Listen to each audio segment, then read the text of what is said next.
এই ভিডিওতে আমি মূলত এইচটিএমএল মেটা ট্যাগ নিয়ে আলোচনা করব। তো আমি এইবার আর হচ্ছে এক্সট্রা পেজ ক্রিয়েট করা এবং বেসিক সিনট্যাক্সটা আগে থেকেই নিয়ে নিয়েছি যাতে একটু সময় বাঁচে। তো আমরা যখনই প্রত্যেকবার এই বেসিক সিনট্যাক্স নিচ্ছিলাম তখন কিন্তু ডিফল্ট ভাবে তিনটা মেটা ট্যাগ আমরা দেখতে পাচ্ছিলাম যে চলে আসতেছে। তো এই মেটা ট্যাগ গুলো কি বা এই মেটা ট্যাগের আসলে কাজগুলা কি? মেটা ট্যাগ আসলে আমাদের যে ওয়েব পেজ আছে সেই ওয়েব পেজের ভিতরে কিছু এক্সট্রা তথ্য প্রদান করার জন্য এই মেটা ট্যাগ গুলা ব্যবহার করা হয়ে থাকে। তো এই মেটা ট্যাগ যে শুধু এই তিনটাই তা না, আরো কিছু মেটা ট্যাগস আছে যেগুলো আমাদের পেজে আমরা অ্যাড করতে পারি। এই মেটা ট্যাগ মূলত আমাদের এসইওর ক্ষেত্রে হেল্পফুল। তো জেনে নেওয়া যাক এই এই তিনটা মেটা ট্যাগের কাজ কি এবং আরো কি কি মেটা ট্যাগ আছে।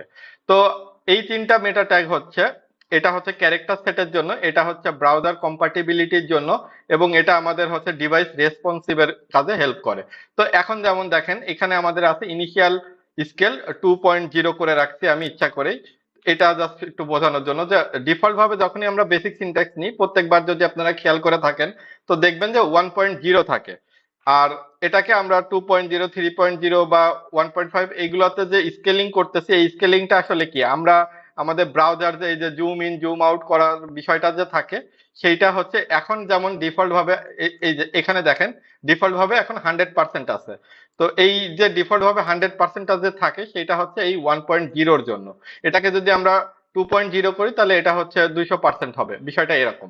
তো এছাড়াও যেসব মেটার মেটা ট্যাগ গুলো আছে সেগুলোর মধ্যে একটা আছে ডেসক্রিপশন, একটা আছে কিওয়ার্ড, একটা আছে অথর। তো সেই জিনিসগুলো একটু দেখি সেগুলো মেটা। আচ্ছা, এইগুলোকে যদি আপনি শর্টে আনতে চান তো এইভাবে যদি মেটা লেখেন তাহলে পরেই কিন্তু আপনি দেখতে পাবেন আমাদের যে ইমেটা অ্যাব্রিভিয়েশনের কারণে এখানে যে মেটা ট্যাগ গুলো আছে। যেমন এখানে আপনার হচ্ছে এই যে এজ, এইগুলা হচ্ছে এই যে এজ এর এইগুলাতে কাজ করতেছে। ডিএসসি আমরা যে ডেসক্রিপশন নিতে যাচ্ছি সেটা জাস্ট আমাদের এইভাবে করে সিলেক্ট করে দিলে এখানে মেটা অ্যাট্রিবিউট হচ্ছে ডেসক্রিপশন, এর ভিতরে আমরা যে কন্টেন্ট লিখব এই ডেসক্রিপশনটা আমরা যেটা দিব সেটা আমাদের এই পেজ সম্পর্কে একটা ডেসক্রিপশন দেওয়া হবে।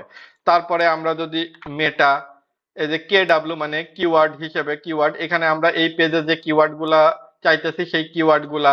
তারপরে মেটা আমরা হচ্ছে এটাকে আমি যদি আবার ডুপ্লিকেট করি মেটা নেমের জায়গায় ইউ অথর দিয়ে দিব এবং এখানে আমরা অথর হিসেবে যে পেজটা বানাচ্ছে তার নাম এখানে আমরা suppose this is a HTML tutorial page বা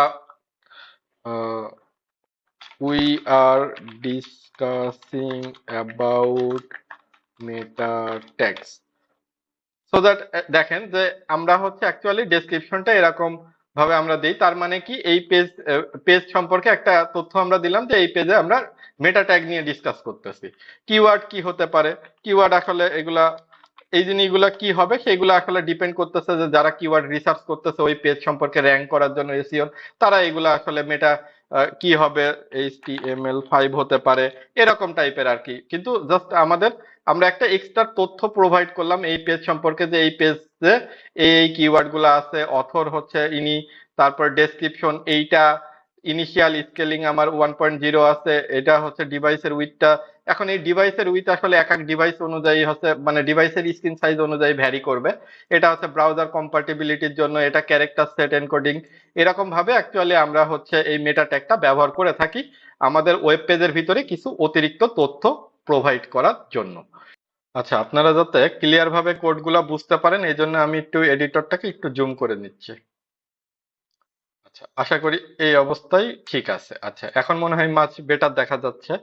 তো এখন আমরা কিন্তু মেটা ট্যাগের সাহায্যে আরো একটা মজার কাজ করতে পারি, সেই কাজটা এখন আমি আপনাদেরকে দেখাবো। তো এর জন্য আমরা আরো একটা মেটা ট্যাগ নিয়ে নিই এখানে মেটা, তারপরে আমাদের ইমেট অ্যাব্রিভিয়েশনের থেকে আমরা সাজেশন পেয়ে যাচ্ছি এই যে রিডাইরেক্ট। এই রিডাইরেক্টটা আমরা ব্যবহার করব। তো যখনই আমরা এই রিডাইরেক্ট নিলাম তখনই কিন্তু আমরা দেখতে পাচ্ছি এইচটিটিপি ইকুইপ রিফ্রেশ। তার মানে এটা হচ্ছে এই মেটা ট্যাগটার কাজ হচ্ছে একটা সার্টেন টাইম পর পর এই পেজটাকে রিফ্রেশ করবে। তো রিফ্রেশ করে কি করবে এবং কত সময় পর পর করবে সেইটা আমাদের এই কন্টেন্টের ভিতরে আমরা ডিফাইন করে দিয়েছি। তো কন্টেন্টের ভিতরে এখন দেখেন 0 আছে, তার মানে 0 সেকেন্ড। এখানে যে টাইমারটা দেওয়া, এই টাইমারটা কাজ করতেছে সেকেন্ডের উপর বেসিস করে। তার মানে এখন আছে 0 সেকেন্ড, তার মানে এই পেজটা যখনই আমরা ওপেন করব, সাথে সাথে 0 সেকেন্ডের মাথায় এটা রিফ্রেশ হয়ে রিডাইরেক্ট হয়ে এই যে http://example.com এখানে চলে যাবে। তো এখানে যদি আমরা 0 সেকেন্ডের জায়গায় 10 করে দিই, তাহলে পরে 10 সেকেন্ড পরে এটা রিফ্রেশ হয়ে রিডাইরেক্ট হয়ে এই ডোমেনে চলে যাবে। তো সেই জিনিসটা একটু আমরা প্র্যাকটিক্যালি দেখে নিই।